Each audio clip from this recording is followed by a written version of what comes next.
Bienvenue les amis dans cette nouvelle vidéo d'actualité. Aujourd'hui on va parler de la lutte pour la survie des gorilles des montagnes, espoirs et défis.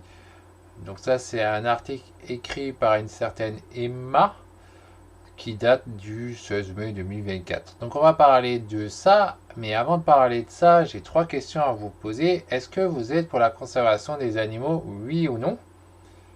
Oui, non. Est-ce que vous êtes pour le bien-être animal, oui ou non? Et enfin, est-ce que vous êtes un bienfaiteur, oui ou non? Alors si vous répondez oui à ces trois questions, je vous invite à participer à ma cagnotte que j'ai créée, ou du moins au moins la partager, dans le but de m'aider à pouvoir agrandir mon élevage conservatoire et ainsi aider à sauver un maximum d'espèces qu'elles ne tombent pas, qu'elles ne s'éteignent pas dans l'avenir. Donc pour ça, il vous suffit de cliquer le lien en description. Il y a le lien en description. Sinon, vous avez aussi le lien du côté droit. Vous pouvez réécrire l'adresse. C'est vous qui voyez. Et comme ça, vous avez plus d'infos sur l'annonce. Et vous pourrez décider si vous voulez partager ou pas, participer ou pas. Tout ça, c'est vous qui voyez. Ok.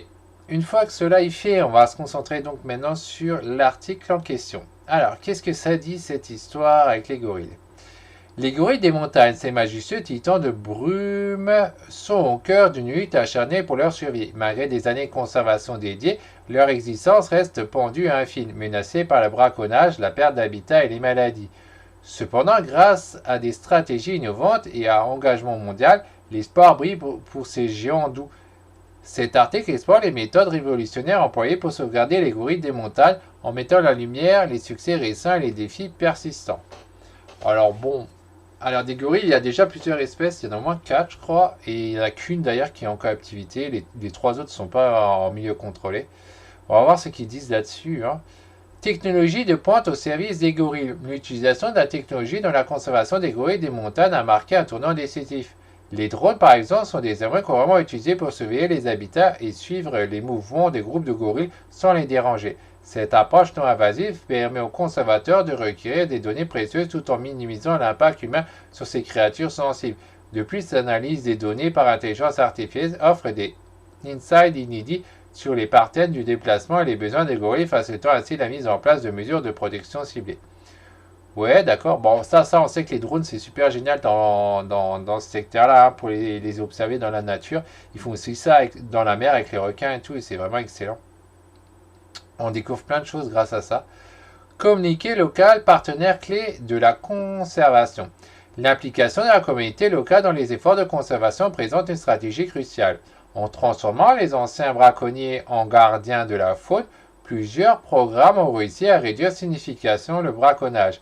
Ces initiatives offrent des alternatives économiques viables telles que l'écotourisme ou l'agriculture durable, qui bénéficient à la fois aux humains et aux gorilles.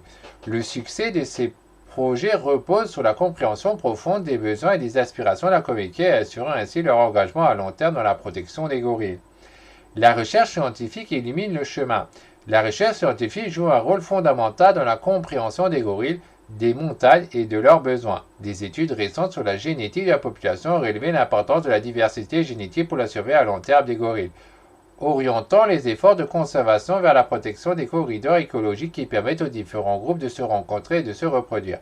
Par ailleurs, la recherche sur les maladies zootechniques a mis en évidence la nécessité de protocoles sanitaires stricts pour prévenir la transmission des maladies entre humains et gorilles, un aspect crucial pour la conservation de ces animaux vulnérables. Un avenir durable grâce à l'éducation et à la sensibilisation. L'éducation et la sensibilisation du public jouent un rôle vital dans la pérennité des efforts de conservation. En informant les gens sur l'importance écologique et culturelle des gorilles des montagnes ainsi que sur les menaces qui pèsent sur eux, il est possible de susciter un soutien global pour leur protection. Des campagnes de sensibilisation réussies ont déjà entraîné une augmentation du tourisme ressemblant et un soutien financier accru pour la conservation de plus. De plus, l'éducation des jeunes générations crée une base solide pour la conservation future en inculquant des valeurs de respect et de coexistence pacifique avec la nature. Moi, ce que j'ai trouvé intéressant là de lire, c'est qu'ils ont converti les braconneurs en gardiens de... Je trouve ça vraiment excellent, c'est vraiment la bonne stratégie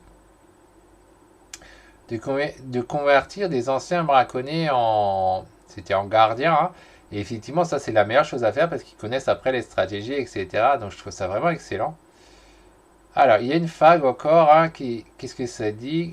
Ah, combien de gorilles des montagnes restent-ils à l'état sauvage? Il y en a environ 1063 gorilles des montagnes à l'état sauvage selon les estimations les plus récentes.